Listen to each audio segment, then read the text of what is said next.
Yeah. Maybe right now I think it is okay. Yes, Yeah. it's visible right now. Okay. Okay. Okay. Maybe I'll start. Uh, so, hi everyone. This is an NPTEL course for the introduction to algebraic geometry and commutative algebra. So this is a repeat course for the semester January-April 2026, and it is under Dr. Professor D.P. Patil from IISc Bangalore. So this week, the this tutorial session will be doing exercise set 1 for week 1. The name is rings and ideals. So first, let us talk about conventions and notations. All rings, uh, all rings consider are commutative with identity element, and when necessary, we will write 1a for the identity element of the ring A. That means it will be something uh, a dot 1a should be a equals to 1a dot a should be a for all the elements of the ring A, and the zero ring is the only ring where 1a is 0, or else everywhere it will be like they will be different. The multiplicative identity and the additive identity, both are different elements. Now for a ring A, the subsets a cross, a prefix cross, and a star denote the set of all units and the set of all non-zero divisors in A, and respectively. And note that a cross is a multiplicative subgroup and a star is a multiplicative monoid of the multiplicative monoid a dot of the ring A. And by monoid, you know that it's a like weaker notion to a group. That means it is closed, it has associative property, and it has identity element. And a cross is a subset of a star.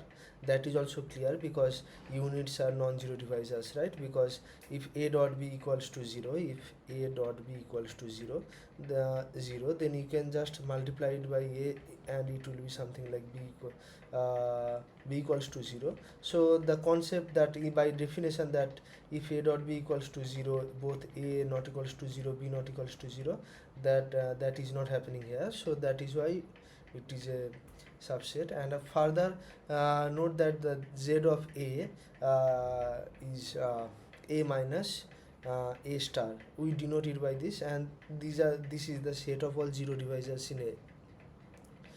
And let ia spec a or spec max a denote the set of all ideals, like ia is the set of all ideals of the ring A, and spec a is the set of all ideals which are prime, and spec max a set of all ideals which are maximal. So I am assuming that by these you all know the definitions. If not, please let me stop, and please stop me in between the lectures, and ask these questions.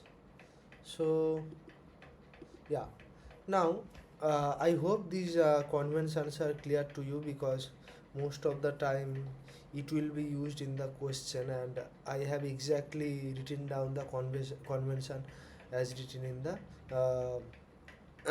assignment sheet you got. Okay. So let us start with the minimal rings and the characteristic of a ring. Uh, so yeah, the first question is something like this: the let A be a ring. The multiples of the unit element 1a form the subring Z of 1a, which is nothing but n dot 1a, where n is coming from Z. So this is nothing but the n of dot 1a is nothing but the the 1 is written down n times. So So yeah, this is actually you are generating this subring by adding 1a multiple times, and you are taking the subset generated by this, and actually you see that there is a the addition is coming from the original addition of the ring. Also, the by multiplication you mean the adding m dot 1a n times, so you are getting m plus n of 1a. Anyway, these are all trivial things, and I hope you already familiar with this. Yeah, so yeah, this is called the minimal ring of A. So that the set Z1 is the smallest subring of A. So what exactly I just said right now, that for any ring A with identity 1A, the set Z1A consists of all finite sums of 1A and minus 1A.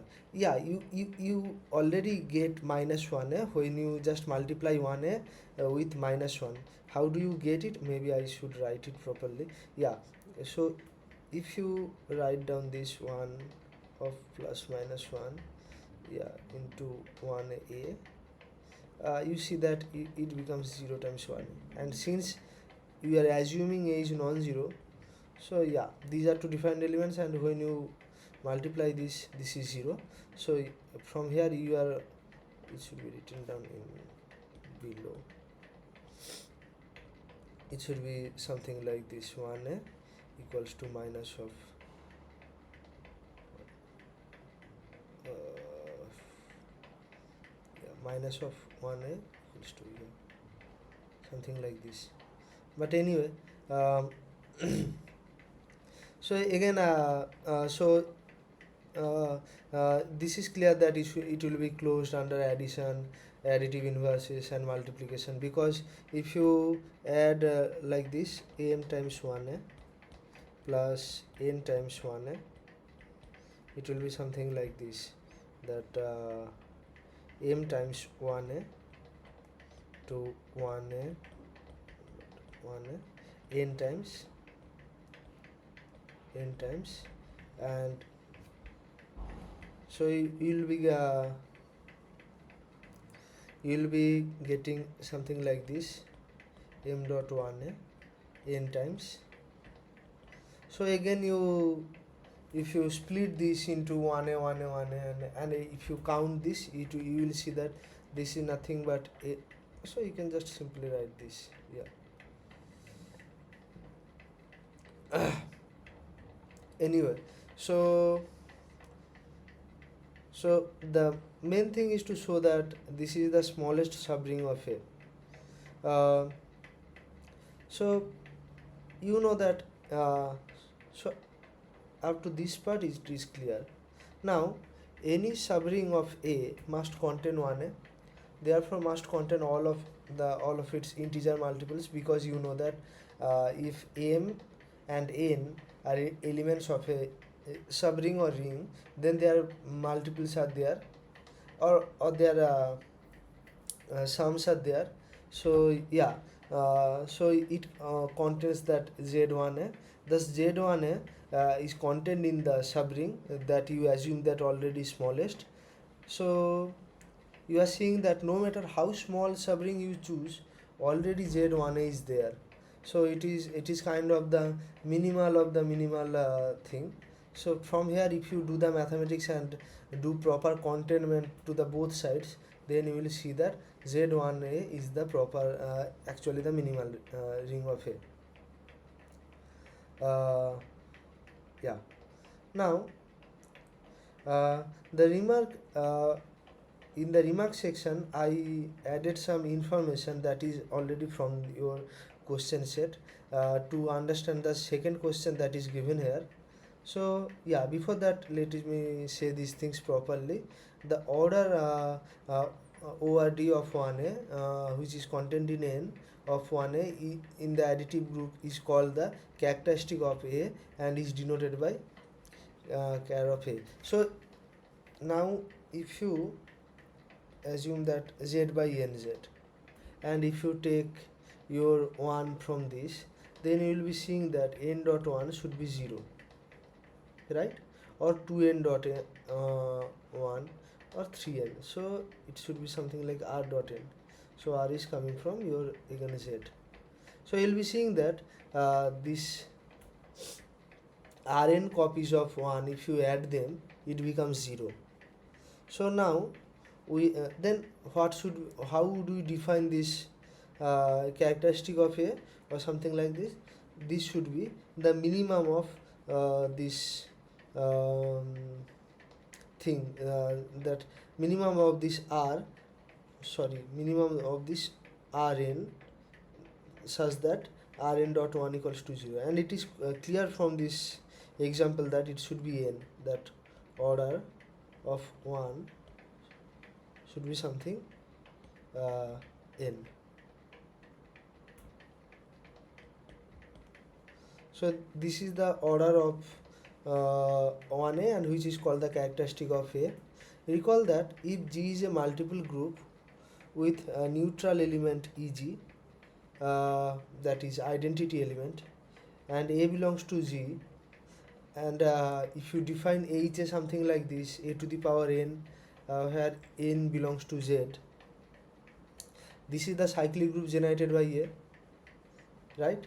Because if you look at the this set HA, it is already closed by multiplication, and the inverse is also there, that is a to the power minus n, and the if you take n to the n equals to 0, then you will see that a to the power 0 equals to 1. So yeah, all the properties are satisfied. That's why it is a group, and it is generated by A or A inverse. So that is why it is called the cyclic group of G generated by A. And now if you look at the map, that is phi A, which is a group homomorphism, n going to a to the power n. So this is actually a group homomorphism, and one more thing to notice is that it is surjective, because every element of HA is of the form a to the power n. So yeah, you can understand by now that for every element there is a pre-image. And now if you look at the kernel is nothing but the multiple of the characteristic, the order of 1a. The index is that order of 1a. I am telling it wrong. So car phi a should be all those n from z, such that a to the power n equals to eg, and which is, yeah, we are taking integers, so it is a subset of z. So therefore, and not only subset, since this is a kernel of a group, group homomorphism, so this is also a subgroup, and if I be more precise, then it is a normal subgroup. Therefore there exists a unique natural number m of n, such that car phi a equals to mz, which is nothing but your order of a. I think it should be clear. So here m should be order of a.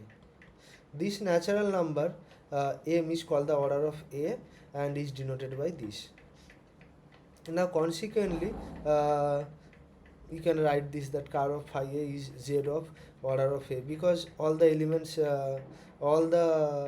elements here are something like this: a to the power n, a to the power 2n, a to the power 3n. Better to write in with permanent ink, because that will be kept who are not attending the lecture. Although these are all trivial, but yeah, maybe during next lecture it will be useful.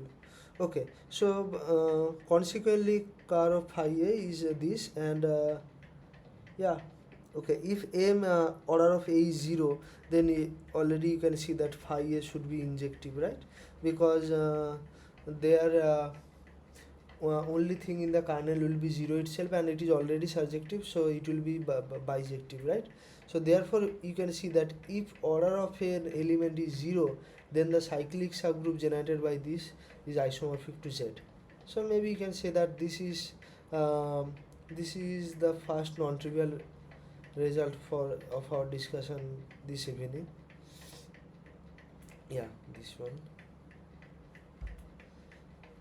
Now we focus on the next question, that show that there exists a unique ring homomorphism chi A from Z to A, which is called the characteristic homomorphism of A.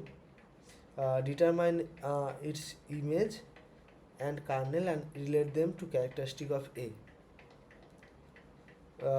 Okay, so now there can be any ring homomorphism like this, but you know that ring homomorphism has a property, right, that it takes additive identity to additive identity and multiplicative identity to multiplicative identity. Not always, but the multiplicative identity I think is not always true, if I am not wrong. Only time it is true I think when A is when the map is surjective or A is integral domain. Because when A is integral domain, that times phi of 1 dot 1 should be phi of 1. So it should be phi of 1 dot phi of 1. Yeah. So phi of 1 of phi of 1 minus 1 should be 0. So if it is integral domain, then one of them has to be 0. So if phi 1 equals to 0, then it would imply that 1 equals to 0, but we are assuming that the ring is non-zero, therefore multiplicative and additive identity are not equal.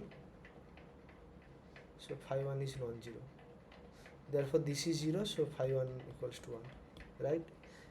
Yeah, but it is not said that A is an integral domain, so maybe yeah, we better assume that that 1 going to 1A, because since this is this has to be a unique homomorphism, and it should be called the characteristic homomorphism. That means the homomorphism should contain the information about the characteristic of A, which we only get if we consider this map as 1 going to 1A, because that would imply that kernel of this morphism will have this information, z dot characteristic of A, that is z of order of 1A, right? So yeah, now this is clear that this is ring homomorphism, right? Because this is kind of trivial. Now we have to check that this is unique. Uniqueness follows from because any ring homomorphism from Z is determined by the image of 1, right? Because Z is a cyclic group.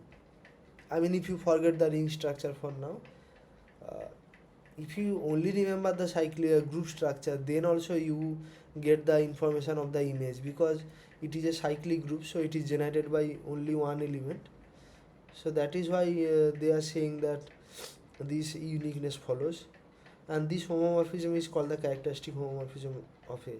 Of course, this is said to this will be said because yeah, you get your characteristic of A just looking at the kernel, and yeah, the image is exactly Z1A, which if you remember, this is the smallest subring of A, and which is called the minimal ring also. So yeah, you can say that the kernel contains the information of characteristic A, the image is the minimal ring, yeah, and the integer m is the characteristic of A, and therefore there is an isomorphism, right, from the whatever you choose, that fundamental theorems, fundamental isomorphism of ring or group or etc etc.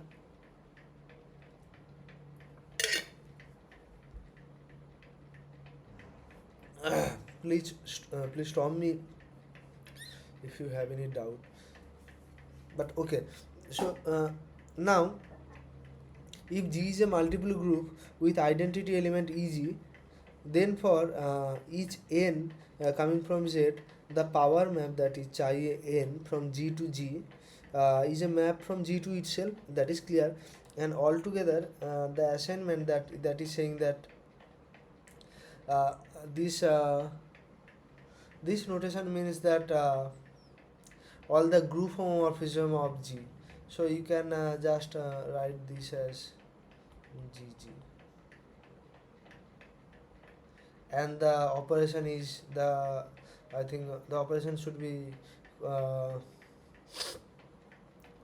composition or multiplication. Okay, we will see. Okay, so the assignment is from Z dot to this, that says that sends n to chi n. That chi n is nothing but this divisor kind of formula, that n going to chi n is a monoid homomorphism from the multiplicative monoid into the monoid. All the maps of maps from G to itself, where it is the composition, I forgot. So it is actually composition. Okay,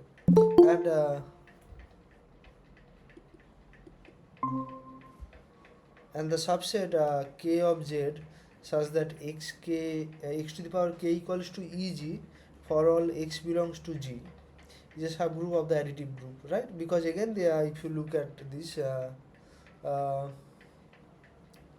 this is just the kernel of that map, that 1 going to x or something. So yeah, the unique generator of this subgroup is called the exponent of G, and is denoted by EXPG.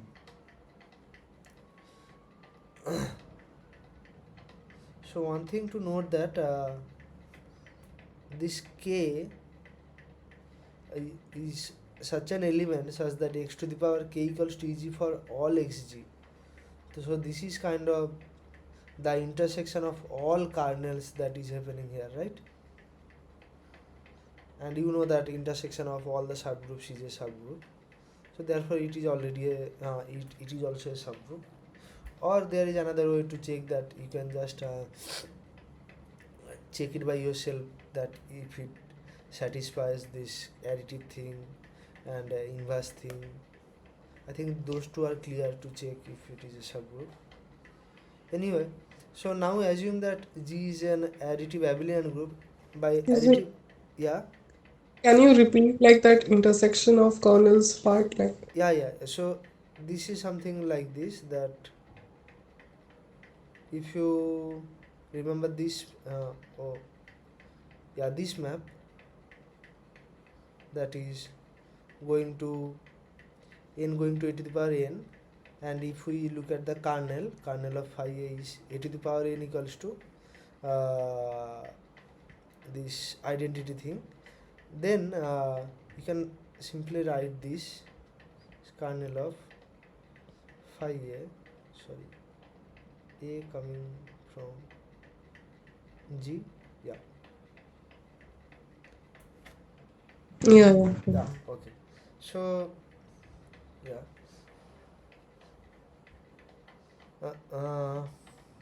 okay. So now assume that G is an additive abelian group.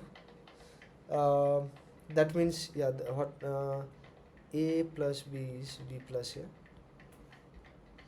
So then for each n belongs to Z, the power map uh,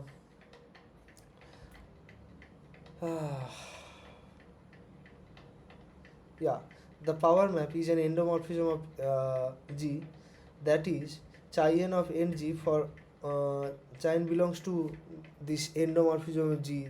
This is a group also for all n belongs to Z, and altogether the map chi from Z to endomorphism of G is a ring homomorphism. So this will be a nice exercise, so that it is a ring. under plus and composition with kernel. So if you prove that this is a ring, then you can show actually that this is a ring homomorphism by n going to,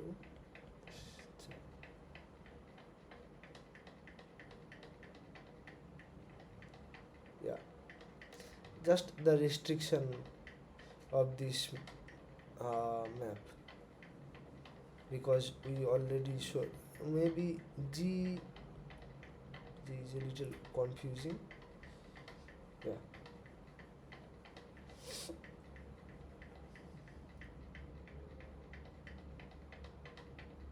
Okay. So moreover, Chi induces an injective ring homomorphism from this. So if you slash Z by this kernel, it will be uh, injective ring homomorphism. And now let G equals to H of A be the cyclic group with M equals to exponential of G. So if your M equals to exponential of G, by that you know that A to the power M equals to E for all A belongs to G, right?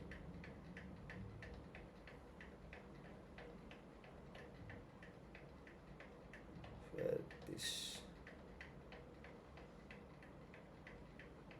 yeah.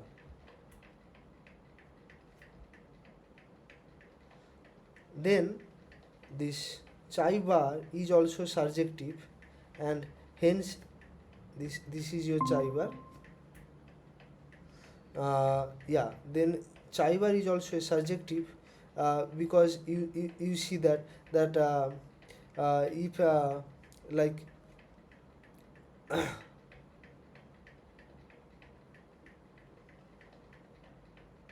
so can anyone tell me that why this is surjective?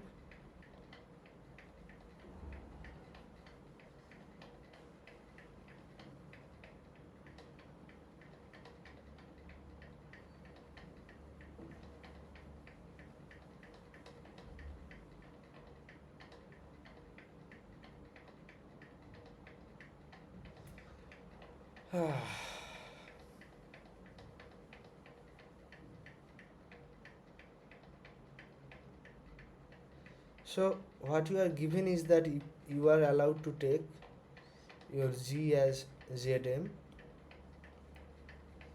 So you have to show that, I think because Zm is cyclic, that's why yeah, we can find the surjective map. yeah, yeah. So can you be more specific? So Zm is cyclic. So there will be a map, and if you take like so Chi bar is what is the map, that n going to Chi n, right? So it will be again uh, so we have to show that for any k less than m, we have to show that this Chi k thing is surjective, right? So for any b, there should be an element such that ak equals to b, right?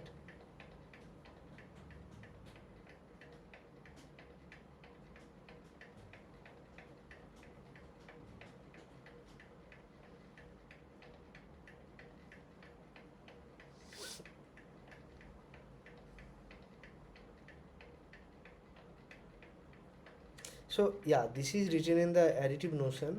I am using multiplicative notion, so anything is fine.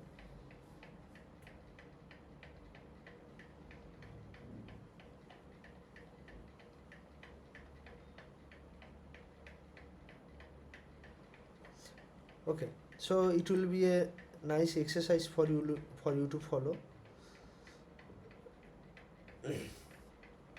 Anyway, so yeah, So what is said is that chi bar is also surjective, hence a canonical isomorphism of rings, that is this Z mod Zm to end of Zm, and the map should be n bar going to chi n, which maps from x to nx. So maybe if I write it down this way, k to k a, maybe k dot a.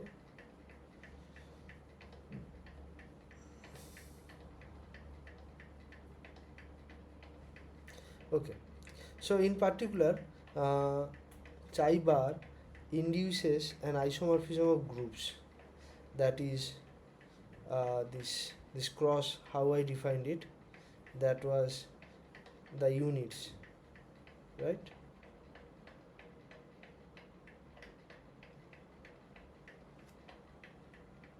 Cross is the set of all units.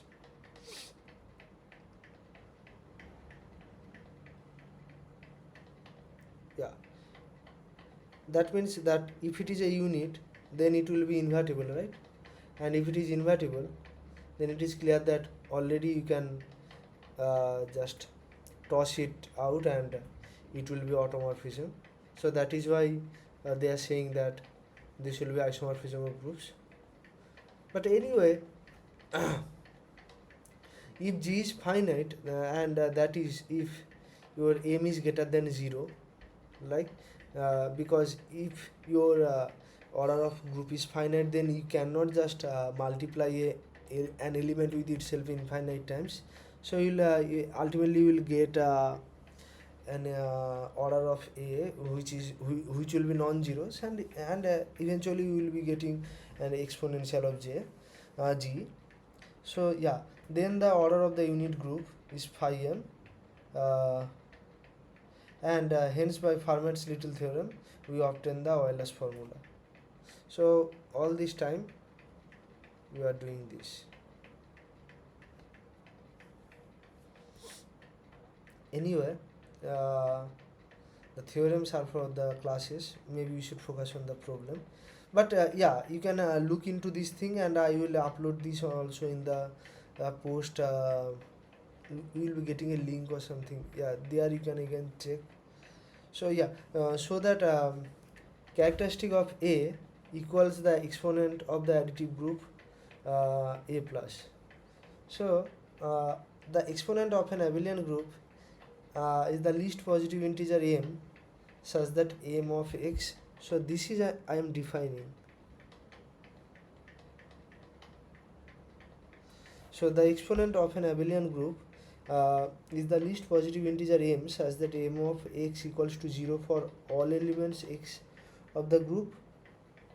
And if such an integer exists, and so what they are saying, that if m is non-zero, then this is called your exponent, and if such an integer does not exist, then it will be 0, like for the case of z na, that only thing you multiply with any element, it is 0, then only thing for the exponent thing is possible is that it will be 0. But again, for the finite ring, it will be m. So these two are the trivial examples, so I will be repeating them every time. So yeah, in the additive group A plus, the condition m dot 1 equals to 0 implies m of x equals to 0 for all x of a, right? Because if you just m dot 1 a times x, it will be something like this, 0, so it will be 0. And since yeah, so that is what is written here. And conversely, if m dot x equals to 0 for all x, then in particular it will be m dot 1 equals to 0. Hence the characteristic of a coincides with the exponent of a. Now there is another remark where it is said that the residue class rings, that Z mod Zm, uh, for m belongs to n, uh, up to isomorphism, up to unique isomorphism represent all minimal rings. And if we use am as this ring, if we denote them, and a0 as this, as standard models for a minimal ring of characteristic m, and for characteristic 0. So these are the standard models for minimal ring for characteristic 0 and characteristic m. So, and we shall also denote every other monomial ring of characteristic m by am. Now, the identification of cyclic groups with Z mod Zm is unique. In particular, you can write that am as Z mod 1a of a, that is a subring, and since this characteristic thing is nothing but order of 1a, you can just see that this thing is already true, and we have done this here. Maybe here, yeah. If we take this example with this theorem, then we will be seeing that we are already familiar with these things already. But anyway, maybe I'll leave these theorems because you can just check it yourself. Now, so yeah, one thing to say is that this am, that is the minimal ring of characteristic m, is an integral domain if and only if your m is prime number. And yeah, m is a field if and only if it's prime number, because you already know that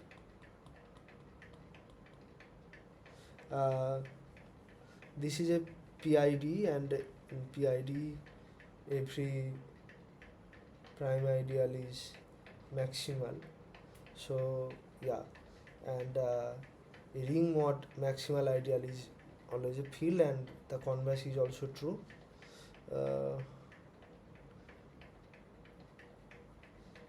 The converse is also true means that if this mod thing is field, then the ideal should be maximal. And for a positive integer m, the unit group, this is this means the all the r dot m equals to 1 GCD thing. So there are all the elements are r of m.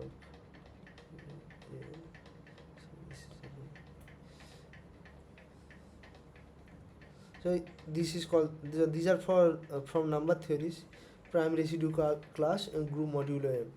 Okay.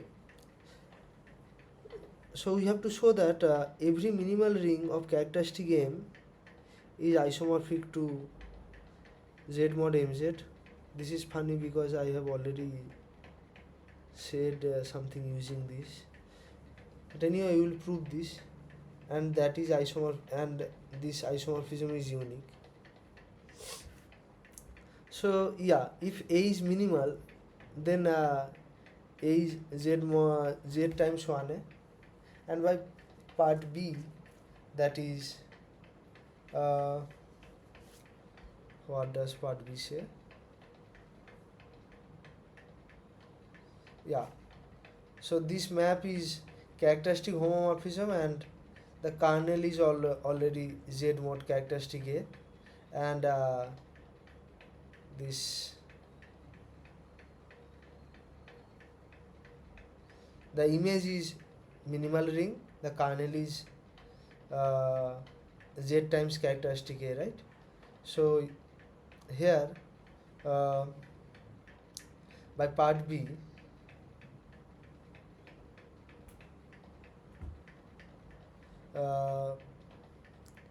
so at least what you can say is that Z to A is a map.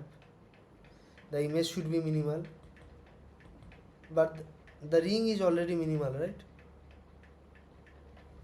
So therefore the image should be A, so it is surjective, and if we take the mod, the kernel is mz. So if we take the mod, then I think it is clear that z mod mz is isomorphic to a. Shit.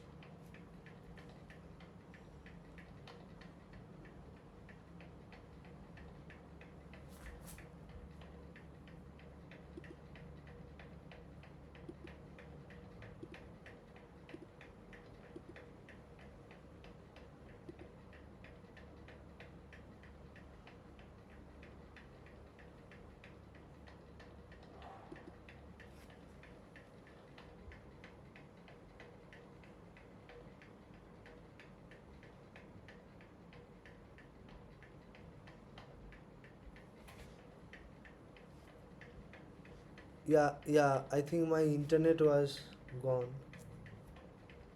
Now, is it okay?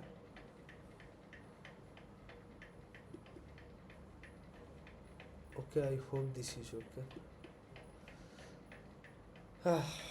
Okay, so what I was telling is that from Z to A there is a map which is called characteristic morphism. Your image is minimal, and we have taken already A to be minimal. So image is A, so therefore it is surjective, and the kernel is m times Z, which is nothing but m is your characteristic of A. Therefore Z mod mz is isomorphic to A.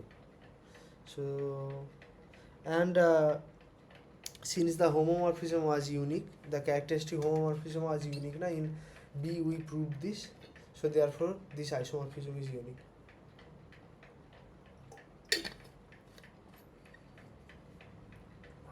Anyway,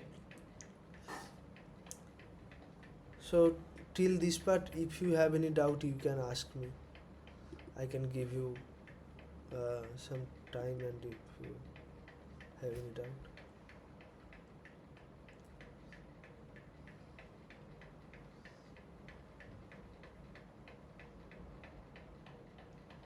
Okay, but I mean, if you take some time for yourselves and look at these notes, uh, maybe it will be sufficient to understand on your own. But still, if some of you notice any typos, or if I am telling it wrong, you can just tell me, because yeah. Okay, we will go to next question, which says that show that the additive group K plus and the multiplicative group this K cross dot uh, of a field are never isomorphic, and this is the set of all units. So we have to show that uh, never isomorphic as group.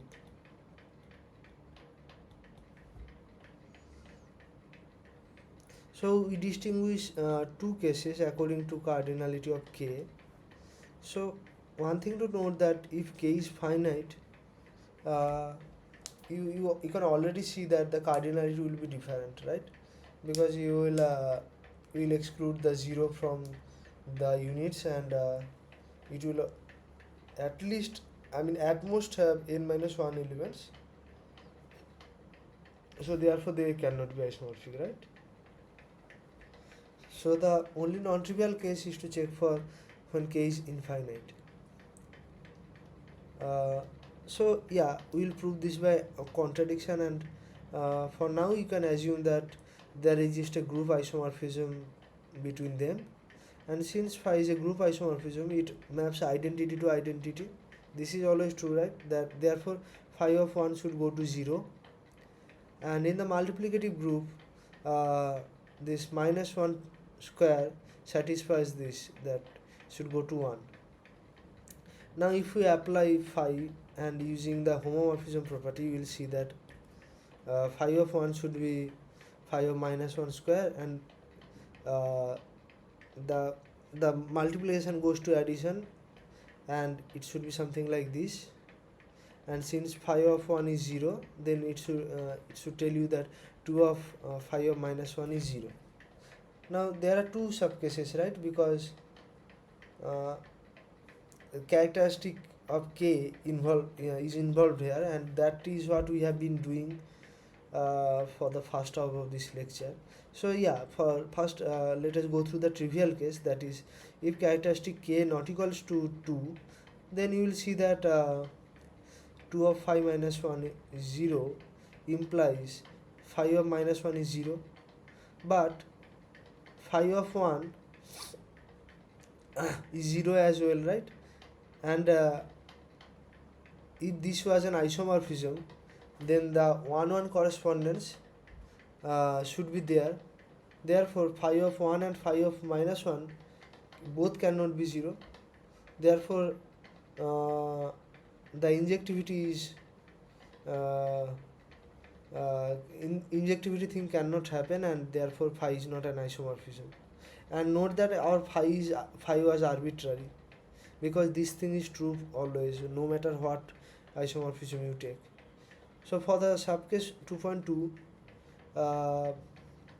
so let say that characteristic of K is 2, and let your x is coming from the unit, then phi of x square should be this 2 of phi x is 0, since 2 equals to 0 in characteristic 2, this is true anyway. Now because phi is injective, this implies x square equals to 1 for all x k unit, right? Because because in the characteristic K, that is what we have learned. Thus k unit is 1, and hence K is your 0, 1. But then K is finite, right? But you already assume that K is infinite. Therefore, this case also is contradicted, and we are exhausted with our cases, and therefore the proof is complete. Okay. So now we'll go to our next problem, which says that so that a ring is minimal if and only if its additive group is cyclic, and so that a finite ring of square free cardinality is minimal. Square free means it is not a square of some integer. Okay, so first let us show that a ring is minimal if and only if its additive group is cyclic. So if A is minimal, then you already know that A equals to Z times 1A, and its additive group is generated by 1A, hence it is cyclic. Now conversely, if A plus is cyclic generated by some element A, then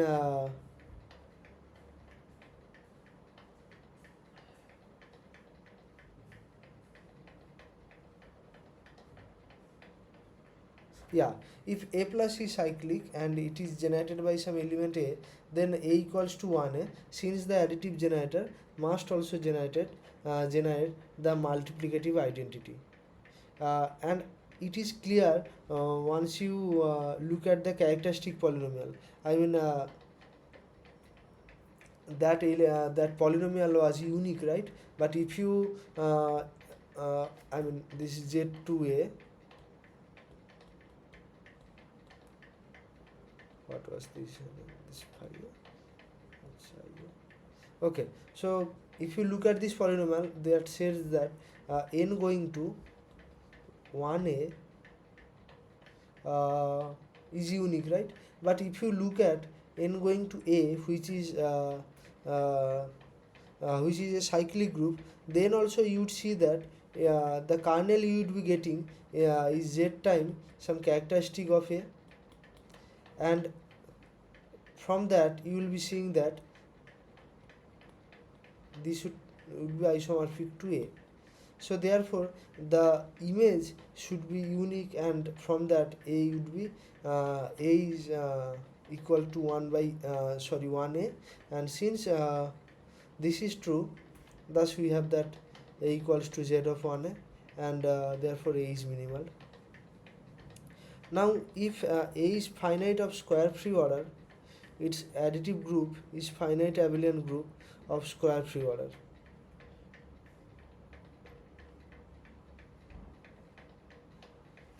Is it clear?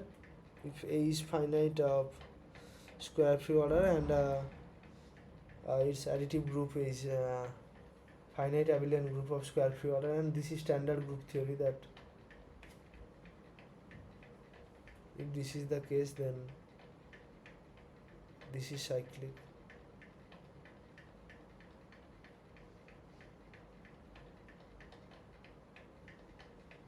So this can be a little exercise for you.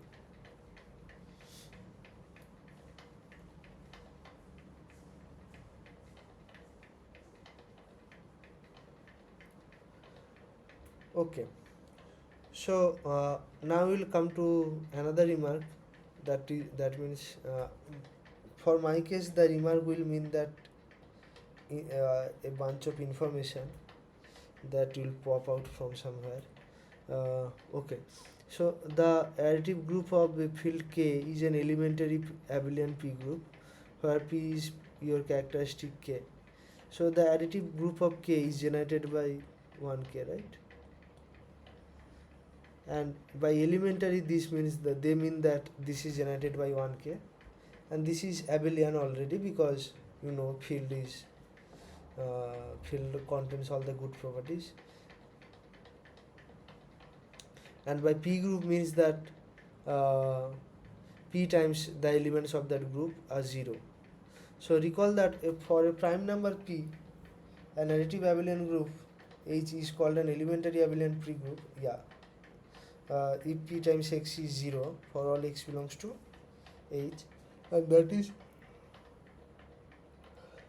if every element of H has order 1 or P. Now if A is a finite ring, then A and characteristic of A have the same prime divisors. We have to show that.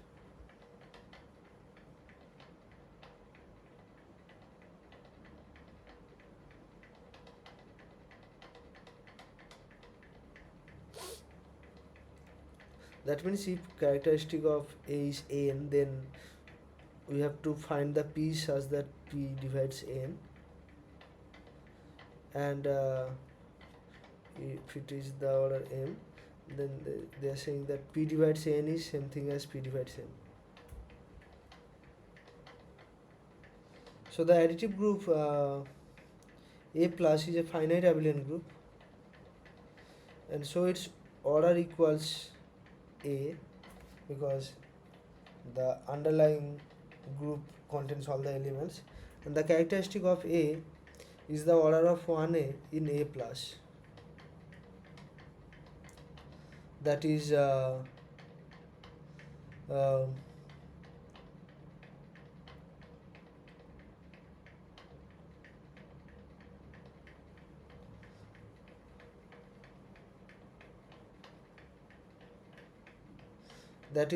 that is happening because you know that the characteristic of A is, as we have wrote down, n. So the subgroup generated by 1A has order n, right? Therefore n divides the order of A, because you know the cardinality of a subgroup divides the cardinality of a group, and conversely every prime dividing this order of A divides the exponent of A plus.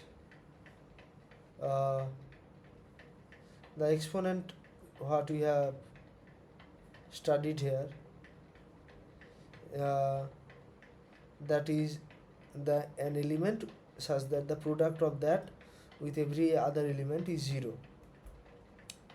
So therefore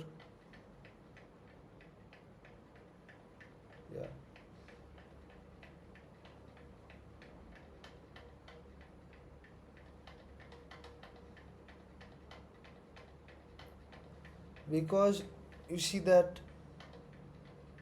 for any prime dividing A, there would be a subgroup, right, of that order,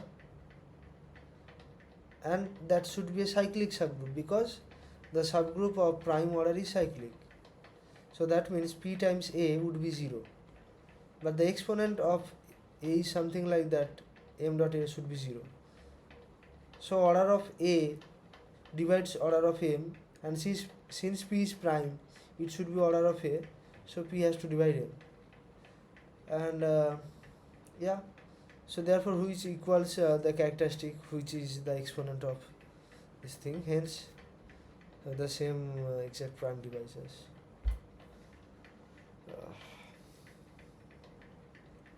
Yeah, the problem with group theory is that it is rigorous, like therefore I have to be little careful also in stating these things, and I have forgot some of the things. I wrote these notes in early December.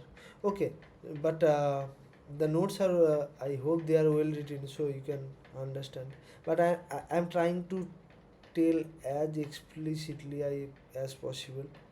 Okay, so we should go to the next problem, that is it is an actually the objects are from real analysis, but the problem uh, is an exercise for these rings and ideals. Okay, so let A be this ring CR of 0 1, that is continuous real valued continuous functions on 0 1, be R algebra of continuous real valued functions on the closed interval 0 1, and for f of A let V of f be the elements with the numbers from 0 to 1 such that f t equals to 0, and denote the set of zeros of f 0 1 and let uf equals to the complement this of these zeros, and for f of A so that f is a unit of A, that is f is invertible in A if and only if Vf is 5, that means it has no 0. Now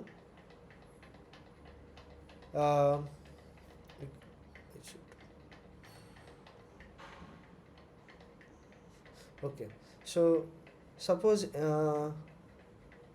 f is from unit, that is a star, and then across, then there exists a g such that fg equals to 1, and suppose for contradiction that v of f is non-empty, then there exists t0 such that f t0 is 0, and since fg equals to 1, we have this ft0 gt0 equals to 0, fg t0 equals to ft0 gt0, and since t0 is from vf, so this should be 0, which is not equals to 1, so which is a contradiction, therefore vf should be empty. And now if vf is empty, then ft is non-zero for every t from 0 1, then we can simply just take the inverse of f's and call it a day. But if we tell it formally that since f is continuous and 0 1 is compact, f attain its minimum and maximum, that is I think called, I forgot what it is called, but image will be compact, so therefore it will attain its minimum and maximum, and since f has no zeros and it has no so the inverse will have no pole, therefore yeah, by the intermediate value theorem it would be the mod of ft should be always greater than 0, therefore we can define the inverse and define it and say that it is a unit. Yeah. Now for the second problem, what it says that f of A is a non-zero divisor in A if and only if v of f is nowhere dense in 0 1, that is the complement uf of vf is dense in 0 1. So this is interesting, so it's I should note this by star.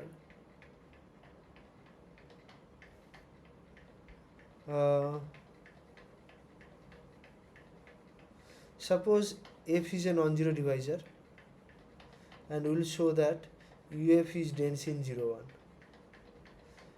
So now we will assume that uf is not dense, and therefore there exists a non-zero non-empty open interval of 0 1 such that its intersection with uf would be empty, which means this interval would be contained in vf. And now if you look at your question, that u bar, that if we define uf as u, then you will see that if u bar does not equals to 0 1, then u intersection v would be phi for some non-empty closed subset v of 0 1, and with v contained in vf, because you already see that this interval is in there. Now by Urison's lemma, since 0 1 is normal, we can construct continuous functions separating these closed sets. That means that if you have two closed sets which are which do not intersect each other, then we can construct a continuous functions containing this in 0 1 to some r, say, such that if this is a, this is b, then f of a and f of b intersection would be empty. So there exists g belongs to a with g equals to 0 on u and g not equals to 0 on v. So g is your continuous function, and more precisely you can take g such that v of g, you can just make a translation and you can show that v of g is contained in this open set in closed interval 0 1. So then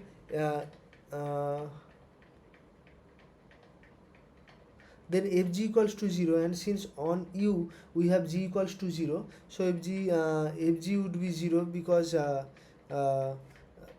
we already have g equals to 0, and on v contained in vf we have f equals to 0, so we have fg equals to 0, and therefore you can see that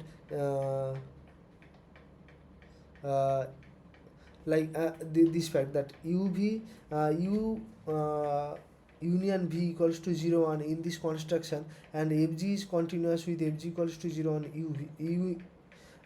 union v, so we have fg equals to 0 on all of 0 1, because you saw that u was constructed as the complement of vf.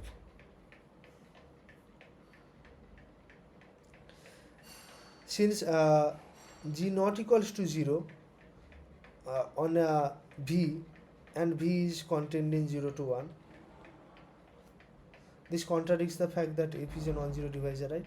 Because you are getting that fg equals to 0. Now for the converse part, that says that if vf is nowhere dense in 0 1, then we have to show that f is a non-zero divisor. So this part is little tricky, because if vf is nowhere dense, then you have that uf is dense in 0 1, and we have to show that f is a non-zero divisor, right? So we have to show this thing, and this is given. Now suppose fg equals to 0 for some g of a with g not equals to 0. So we need to derive a contradiction, that we have to show that that this cannot happen. Now that means we have to show that g is 0. Since fg equals to 0 for any t of 0 1, either ft equals to 0 or gt equals to 0, or both, right? Now if we consider the set t of 0 1 where gt is non-zero, because we already assume that G is non-zero. Since G is non-zero, this set is non-empty, what I have just said right now. And on this set, we must have F2 equals to 0, that is, this set should be contained in Vf, because we have Fg equals to 0. Now since G is continuous and G is not equals to 0, there exists some T0 with GT0 not equals to 0, because if it was 0 then it would be constant function because it is continuous. By continuity, there exists open neighborhood W of T0 such that GT not equals to 0 for all T of W. That means that if at T0 it is non-zero, then you can, these are all standard, these all follows from the definition of continuity, and this means on this neighborhood it would be not non-zero because of the intermediate value theorem. This means your W should be contained in Vf. Yeah, so you can so you have seen that Vf contains a non-empty open set, but this cannot happen, right, because Uf is dense in 0 1. Because if Vf contains a non-empty open set, then you will see that this intersection of Uf with this non-empty open set will be empty, right? But Uf is dense in 0 1, so it should have like non-zero intersection with all the open sets. Therefore it is a contradiction, and it is to you have to show it has to be G equals to 0. So this here is little tricky.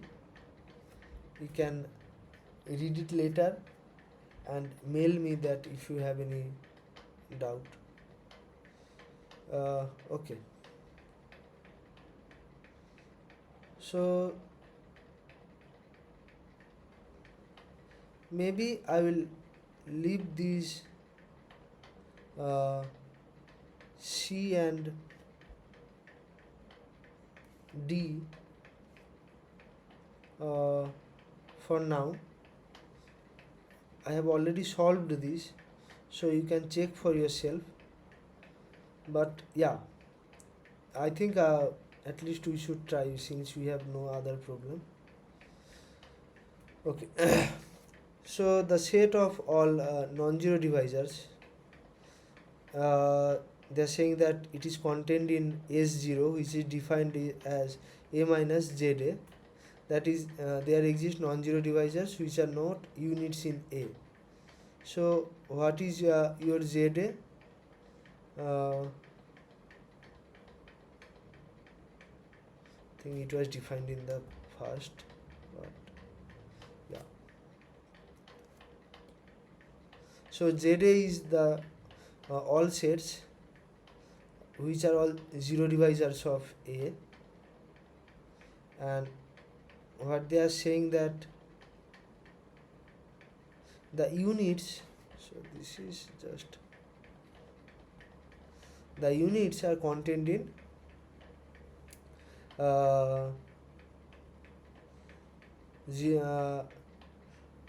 non-zero divisors. So what we have to prove that this containment is strict, that is, there exist non-zero divisors which are not units in A. Now if we consider f of A with v of f as the solution set x1 to xr, where your r is greater than equals to 1, that is A vanishes at finitely many points, then you see that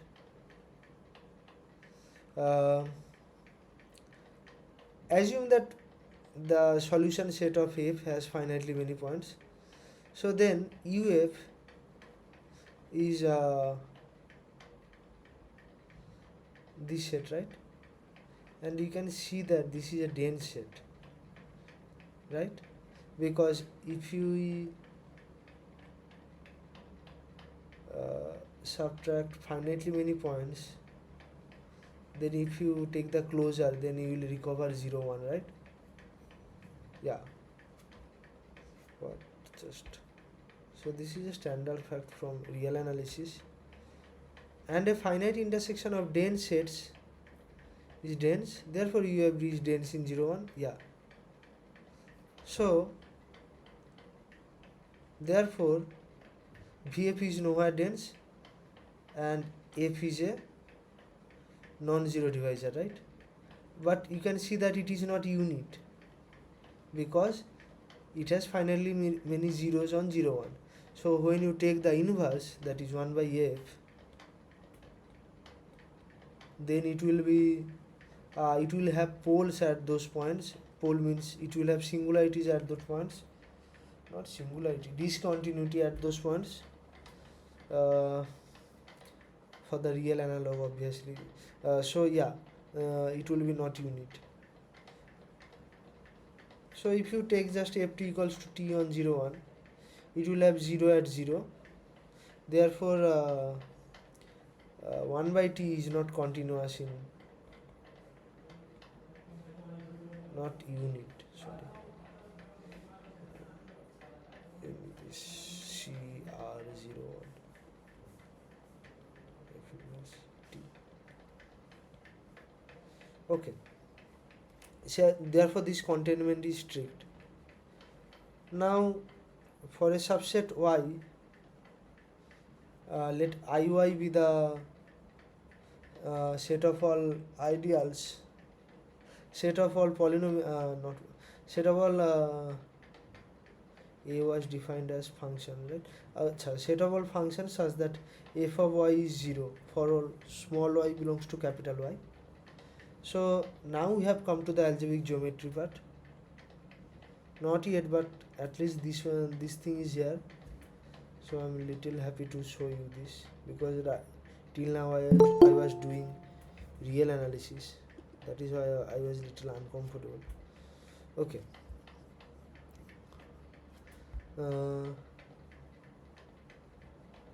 Okay, so we have to show that IY is an ideal. But I mean this is little trivial, right? Because if F and G belongs to IY, then their sum should be 0 at every point of capital Y. Therefore their sum is already inside IY. So for ideal, I think we have to show that addition thing and the scalar multiplication thing happens. That is, if H belongs to capital A, we have to show that H of F belongs to this IY. But this is also true because of this. So this is an ideal, right? Now we have to show that it is a maximal ideal of A. SPM A means maximal spec. So when you do ATIA exercise, this kind of notations are common there. ATIA commutative algebra. Okay, so first we'll do the reverse direction, that is, suppose Y is singleton. So we have to take all the functions which is 0 there, and how would the generator would look like? Generator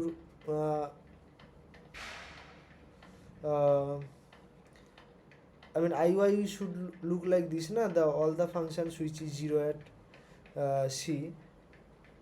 So we have to show that this is a maximal ideal.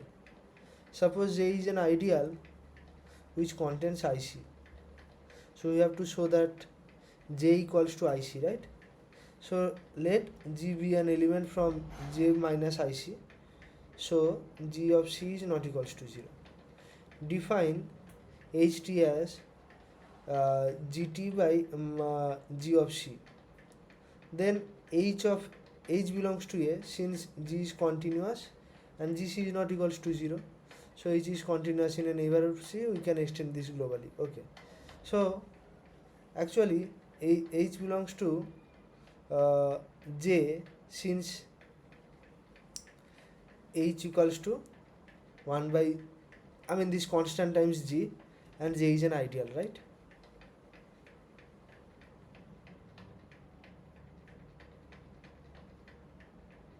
Okay. So now h of c equals to 1, and so 1 minus h belongs to IC, right? Because h of c equals to 1. What we have, h of c equals to GC by GC, so it is 1. So this h of c belongs 1 minus h belongs to IC, and which belongs to J, right? And you already show that h belongs to J. Therefore it is closed under addition, therefore 1 belongs to J, and which means J equals to A. Thus IC is maximal, and in particular it is prime. Now we have to prove the forward direction, which is that if IY is maximal, we have to show that Y is singleton. That is little tricky.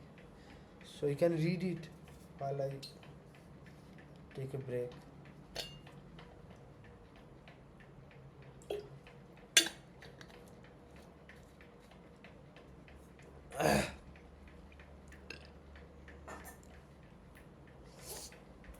So suppose your IY is maximal, so hence it is a prime ideal, and we need to show that Y is singleton.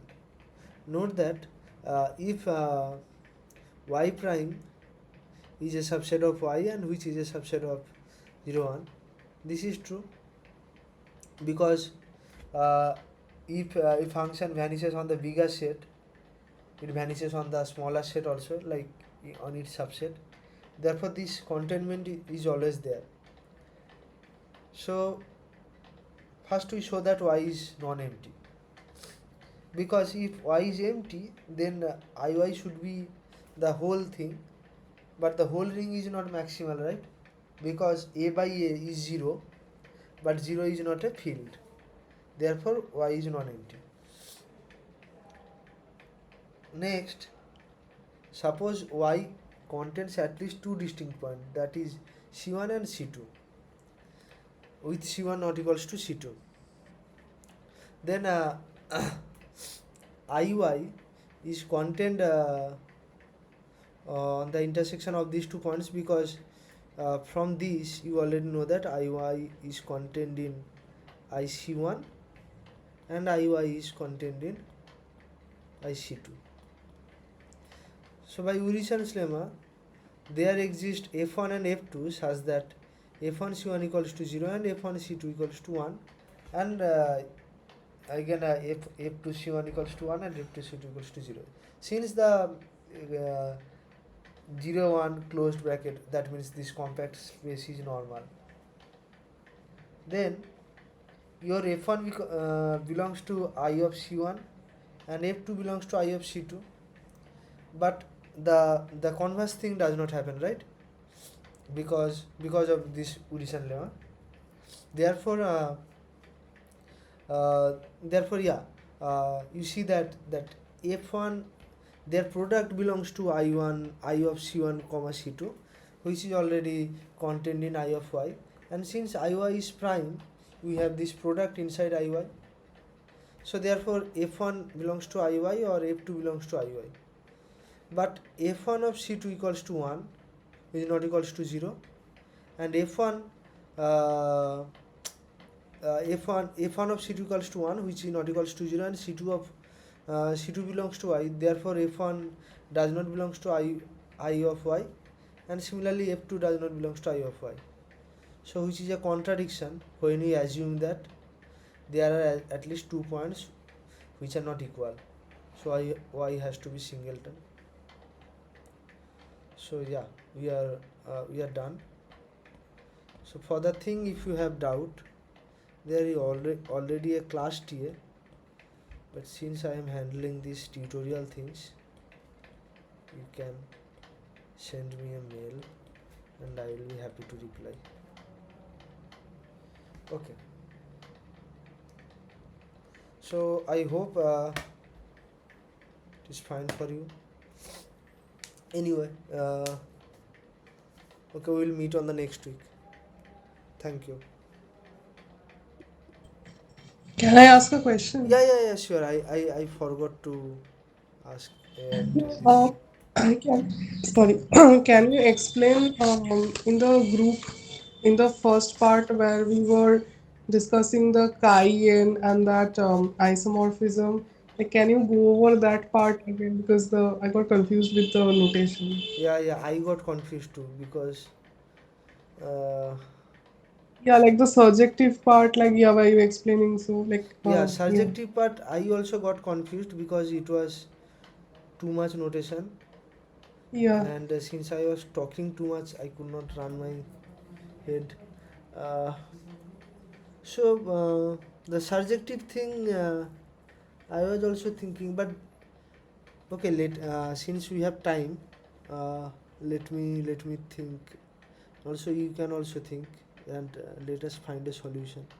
So what they are saying is that let G equals to Zm be the cyclic group with m as exponential of G.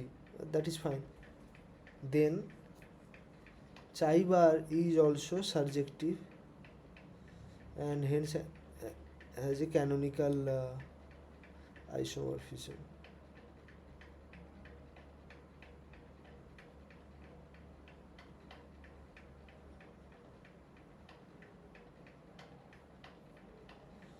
So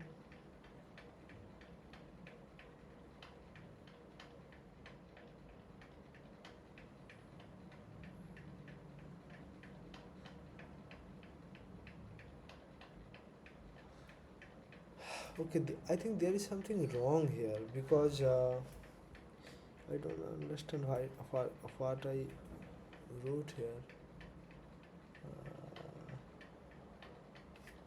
Is this?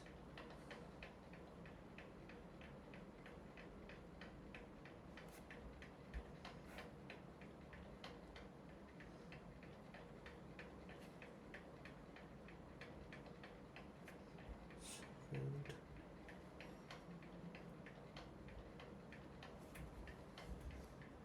so this is the original note from the professor.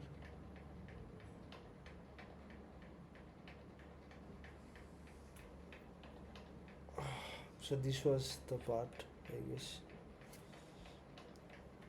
where he wrote that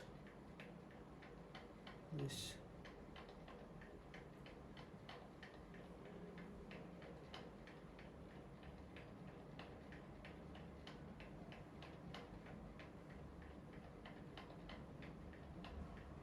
Yeah. So if f of zm to zm is an endomorphism with fa equals to na, then we have to show that this is nothing but f equals to chi n, right? yeah. It's also subjective and hence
so yeah.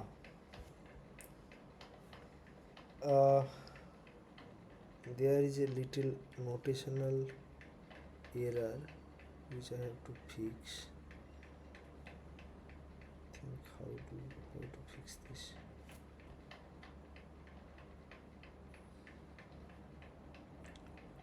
it is z dot m.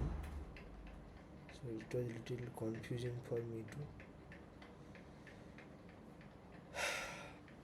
So yeah, what we have to show is that any surjective morphism, um, any morphism between zm to zm is of this form, right?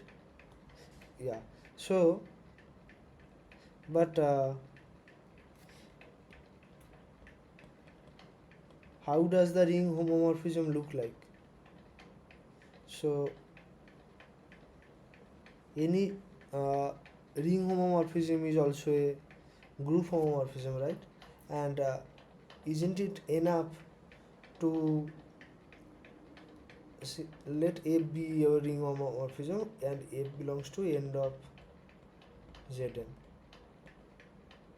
So, what we try to look at, where does F1 go? So, wherever it goes, Yeah, now it's yeah, that is, out of unit. yeah, that is the morphism, na? Yeah, yeah. Yeah, it was actually, Yeah, I got confused with yeah, the yeah, yeah, notations. me too, me too. And it was a strict order to me that I write down these things in the solution sheet, whatever the professor wrote. Okay, I think now it is clear, right? That time Yes. I was constantly talking and could not figure out what I was talking, therefore these things was, Yeah. yeah. Yeah. Okay, okay. Yeah, upload Yeah, yeah, in I the. will upload, by Thank you. tonight, yeah. Yeah. Yeah. Okay, so if you have any doubt, anything else, anyone?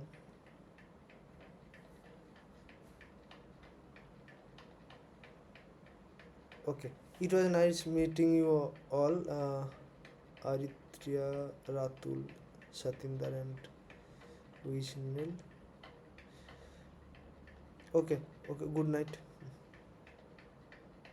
Thank you. Thank you. Good night. Good Yeah, night. good night. Yeah, Hello, pardon, sir. Hello. yeah, yeah, yeah, yeah, yeah.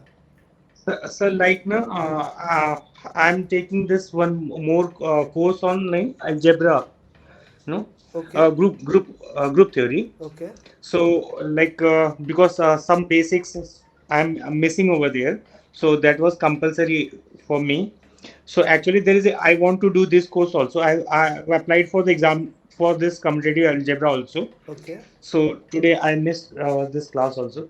So uh, uh, Yeah, can it will be uploaded in actually the YouTube. Yeah. okay, that is another part. Like actually there is a clash between the live interaction, because that class and this class also actually there is a clash. No issue So with because like na, video recording we can see, like on YouTube we can see, but actually in front what doubts are there na, I think you that can that see this is since I have a little busy schedule, so this is the exact slot I can find out. So there is always room for you to for us to discuss. If you have any doubt, you see the lecture, you see the notes. Then if you have doubt, you can write me in a note and just send me a photo in this email and I will look into it. okay, okay, thank you, sir, Yeah, thank yeah, you. yeah. Okay, okay, okay. Thank you. Okay, good night, sir. Yeah, good night. Yeah, bye.